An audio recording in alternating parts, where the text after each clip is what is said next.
Hi, everyone. Thank you for joining us today. This is Grad Scholar, and we are talking about everything about grad school applications for international admissions in different countries. So there's a way the process goes, and that's exactly what we'll be talking about today. So stay tuned, join us, share this video with your friends. You sure would get enough value. So stay through to the end of this video. So quickly, let me just share my screen so we'll get to see what we'll be talking about today. Just a moment. All right. Okay. So we have the process overview. You are planning to go to study outside the country or abroad, depending on where you're from. And probably you're thinking, how does the process go? How ready do I need to be? How long does it take for me to prepare for these applications? How long does it take for me to get responses from the school? How long does it take for me to get an SOP ready? How long does it take to get a response when I send a cold email? And, a couple of questions about applications. And I'm going to walk you through the process today.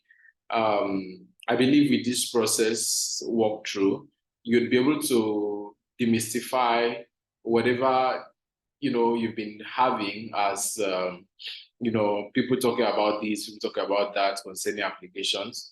You'll just be able to have something straight to the point on how to go about it and what to expect. Actually, I've been into this for I think since 2020. I've been into graduate applications, writing statements of purpose, writing academic CVs, and sending cold emails, and a whole lot. I've helped a lot of people get admissions abroad with funding, different degrees of funding. So it's something I'm pretty familiar with, and that's why I think I can at this point give you the process overview to help you who is just probably starting out, or maybe if you've been doing it, you could probably get some more tips on how to get it done rightly in order to be able to get the best results. So we are looking at a scenario of, let's say you are pursuing your PhD, and if you graduated from university and your CGPA is over 70%, I would advise you go for a PhD, apply directly for a PhD, especially to schools in the US. Yeah, so they do accept that you can apply directly for a PhD program with a bachelor's certificate. So that actually works. And except you don't want to commit to the long years of the PhD program, then you could probably go for a master's program. But I think it's always better to directly apply for a PhD program with your good bachelor's degree results. All right. So first, you decide your research area depending on the course you studied. So what area of interest of research? It's something that you are highly motivated to pursue. So you need to decide that, because that's what will determine the professors you'll be looking out for. That's what will determine the faculty members you'll be looking out for. That's what will determine grossly how your application documents are structured in terms of your reference letter, what has to be there, in terms of your statement of purpose, in terms of your cold email. So your research area, identifying your research area is very important, and that's step one. So next, you prepare your CV, you prepare your transcript, you prepare your recommendation letters from your referees. Now, CV preparation is very important, and whatever is worth doing is actually worth doing well, and it's important to have a professional academic CV. Some people do not have. Some people use the same CV they used to apply for jobs to apply for grad school, and it's actually not appropriate because there's an academic CV and there's an academic CV format, so there's an expectation from the graduate school on how your CV should look like. And also for this CV, I've been writing academic CVs, like I said, since 2020. So I think from that time till now, we've mastered the art. And yeah, so it's what I do. And you could probably send me an email if you want me to help you with your CV. You can just send me an email to gradscholar2021@gmail.com. So we could look at your CV together and see all the touch-ups that needs to be made. Yeah, so that's that. To get your transcript ready from your university, get recommendation letter from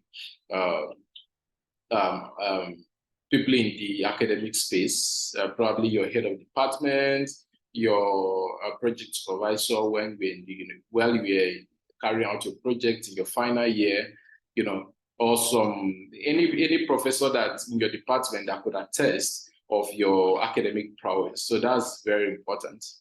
All right, so next we go to read requirements. Now, in applying for admissions abroad, you need to understand that you need to do a lot of research. A lot of research is very important. You need to research schools, you need to research faculty members, you need to research, research areas that different schools offer, because research areas are actually peculiar to different universities.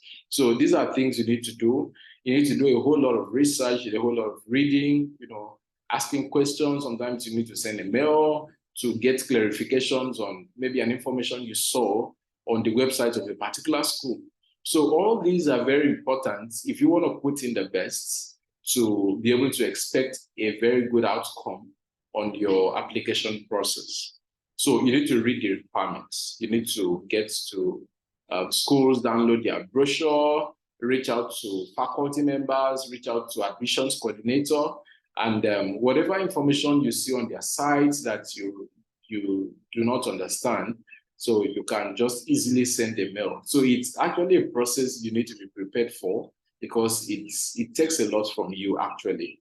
But at the end, it pays off. It pays off because if you put in the right efforts and you're able to meet with the right people and you're able to prepare the right documents that you need, then it will pay off at the end. Yeah, for sure. All right. So next is email graduates coordinator on your intention. Yeah, so I talked about that. I talked about reading the requirements. You also have read professor research areas. So yeah, so you need to know the research areas of different professors in a particular department.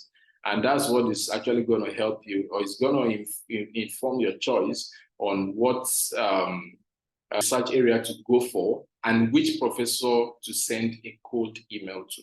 Yeah, so that's very important. So next you have cold email. You need to cold email the professor or professors that have different laboratories in the school you wish to apply to. So like I said, we've been around, helping people to fulfill their study dreams in different countries around the world. Yeah, so we've helped people write cold emails. We've helped people write academic CVs of professional standard. We've helped people write statements of purpose, unique statements of purpose that is plagiarism free. So I think you should just, if you have any issues in any of these areas and you think you need help, yeah, so you could just write to me, gradscholar2021@gmail.com. So I'll do well to respond to your mail. Yeah, but you need to write a cold email, one that is really unique, that would be able to draw the attention of the professor, one that will show your skills, your qualification. At the same time, it shouldn't be too long. If it's too long, it can bore the reader. So there's a technique in writing this code email. We would continue in part 2 of this video, the rest of the processes, just so that the video will not take too long. Yeah, thank you.